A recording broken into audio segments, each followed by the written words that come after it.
Royale National Park is one of the lesser-known yet intriguing national parks in the United States, located in Lake Superior between Michigan and Minnesota, close to the Canadian border. The 45-mile-long, 9-mile-wide island has beautiful forest scenery, herds of moose, kayaking options, and some of the most secluded campsites in the nation. Because Royale is so far out in the lake, getting there may be difficult. Because you can only reach there by air or boat, and ferries might be booked months in advance, substantial preparation is usually necessary. Visitor's Guide to the Royale National Park. What are the options for ferries and how much do they cost? Where on Royale can you find the greatest hiking routes and campgrounds? How do you go about securing a camping spot? Is food available for purchase? Is it still home to the fabled wolves? What are some of the most popular activities in Royale? What kind of hiking and trail maps are there? It's the only national park that closes down fully in the winter. From November 1st to April 15th, the island is fully shut off. If you're traveling through in the winter and want to have your national park's passport stamped, the Visitor Center in Houghton, Michigan is open year-round on weekdays. It ranks 4th on the list of America's least visited national parks, behind only 3 distant Alaska parks, with around 28,000 visits each year. Royale, Michigan has a lot of pine trees. There are various ridges on the island, the greatest of which, Greenstone Ridge, is roughly 1,000 feet high. Much of the terrain on the island is made up of volcanic and sedimentary rocks. In the 1800s, Royale was widely mined for copper, and several of the mine openings may still be seen on the island today. The island was also deforested by loggers, but these operations halted when it was designated as a national park in 1940. Greater than read, is traveling a hobby? The ultimate guide to an exciting way of life. Greater than learn about the downsides of traveling as a hobby. Lake Superior's Royale Hiking Trail. You'll most likely arrive in Rock Harbor or Wendigo. These are the park's 2 visitor centers.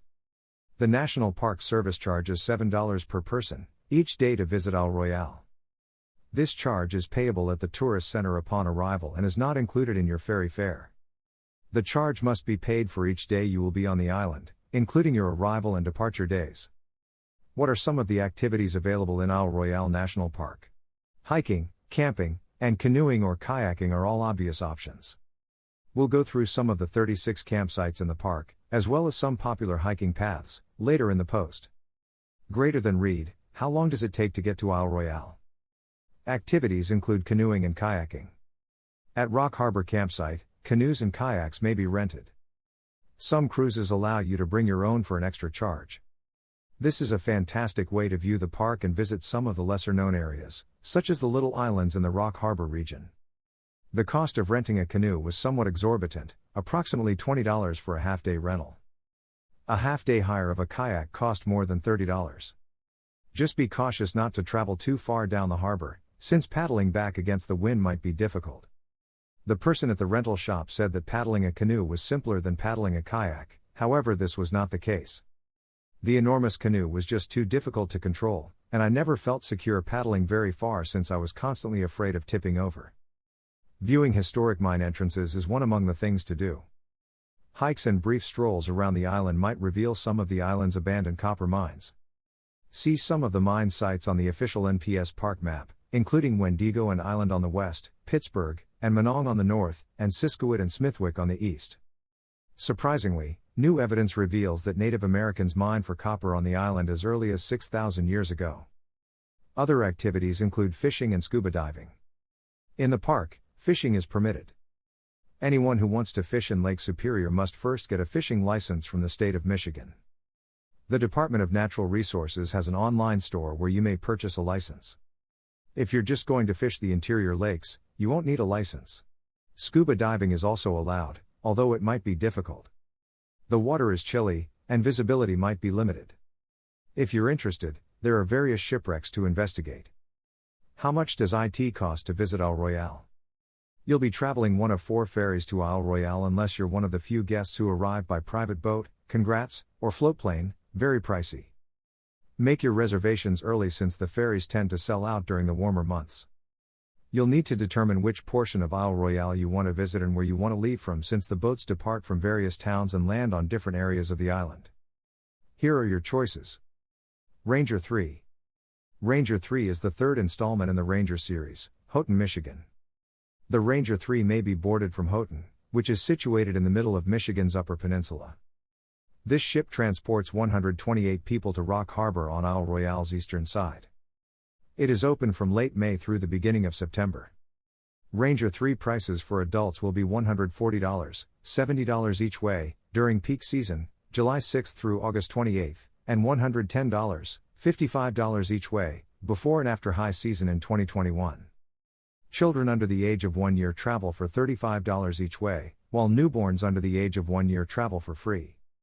The ferry leaves Houghton at 9 a.m. twice a week, Tuesday and Friday, for Rock Harbor and returns at 9 a.m., Wednesday and Saturday. The National Park Service runs it, and it provides free parking in Houghton. Note, some trips and services, such as the Ferry Cafe, are not available this season owing to the present health condition. Normal services are likely to resume in 2022, if the nation has completely reopened by then. Queen 4. Copper Harbor is a small village on the tip of Michigan's Upper Peninsula. The Queen 4, which also arrives at Rock Harbor on Isle Royale's eastern side, may be boarded from here. It is open from early May through the end of September. The Queen 4 is one of the few ships that can take you to Isle Royale for a day excursion. Take the early boat and return in the afternoon, allowing you 3.5 hours in the park. Of course, you are welcome to remain for many days. The cost is $136 round trip between July 20th and August 20th in 2021, and $124 during off-peak days, with a travel time of around 3 hours. The round-trip fare for children under the age of 15 is $100. Kayaks, canoes, and bicycles cost an additional $60. Between late July and early September, the Queen 4 travels every day. For the most of July, service is provided 6 days a week, while for the majority of June, service is provided 5 days a week. The ship only cruises on Mondays and Fridays throughout May and September. Specific trip dates may be found on the Queen 4 website. It's worth noting that you'll need to spend the night at Copper Harbor in order to be at the pier for the Queen 4's 8 a.m. departure. Unless you tent camp in Fort Wilkins State Park, lodging in Copper Harbor may be extremely pricey. You'll also need a place to park your automobile. In the ferry's private lot, parking is $10 per night per car. Sea Hunter 3 and Voyager 2. Grand Portage, Minnesota, is another option for getting to Isle Royale, since it is just 6 miles from the Canadian border. Passengers on the boat may park for $4 per day. Both the Voyager and the Sea Hunter make many stops on Isle Royale, so you may plan a trip with them to view various parts of the park. You may take the ship from Minnesota to the Wendigo Visitor Center on the island's western border, then take the ship from Wendigo to the Rock Harbor Visitor Center on the island's eastern end a few days later. On these ships, the round-trip ticket from Grand Portage, Minnesota to the park is around $152, however rates vary depending on where on Isle Royale you'll be getting off. The park's only real housing is Rock Harbor Lodge, which offers 64-person rooms and 20 cottages. The majority of visitors to Isle Royale will camp in tents. The most essential thing to remember about camping in Isle Royale is that tent sites are not reservable, unless you have a party of 7 or more people, in which case you should make a group camping reservation. Check in at the tourist office when you arrive on the island and pay your daily visit costs. You also tell the rangers which campsites you'll be staying at throughout your stay on the island at that time. Because most of Isle Royale's campgrounds only offer 3 to 6 individual tent sites, it's probable that when you inform the ranger your planned schedule, you'll be requested to make alterations if your preferred campsites are already taken. Make sure you have a backup strategy. Wooden shelters are also offered for campers at several campsites. Get in line early at the tourist center if you want to offer yourself the greatest chance of acquiring the campsites you actually want. When your boat arrives, you will be required to stop and listen to a lecture given by an NPS ranger. So, while that's going on, keep your luggage close to hand and be ready to dash inside the visitor center as soon as she finishes speaking.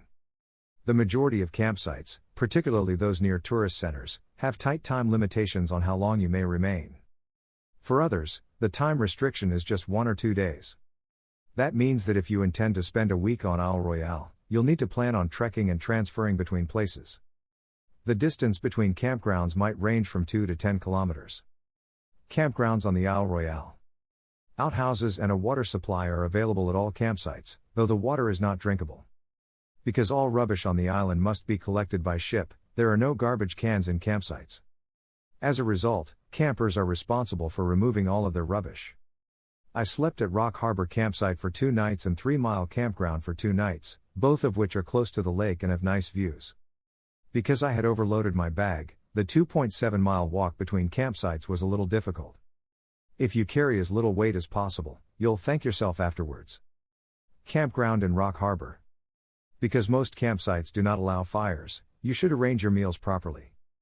I packed a variety of uncomplicated things that could be eaten at room temperature for my 4 days on the island, such as granola bars, apples, beef jerky, and tiny carrots.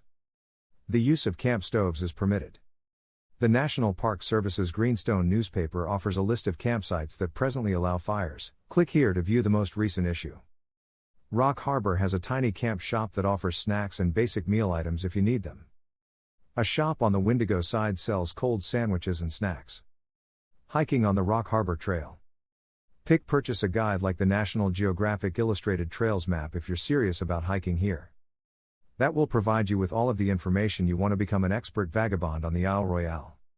With rocks and tree roots on the route, walking might be difficult in certain areas. Because some paths aren't well marked, they might be difficult to find. I walked north from 3 Mile campground to Mount Franklin, but I didn't make it all the way. During the whole trip, I only saw one other person. The inner areas of the island may afford a lot of seclusion. Final words. Now you know a lot about visiting the Isle Royale. Keep these facts in mind and go ahead, so that you can get a perfect experience during the time you spend.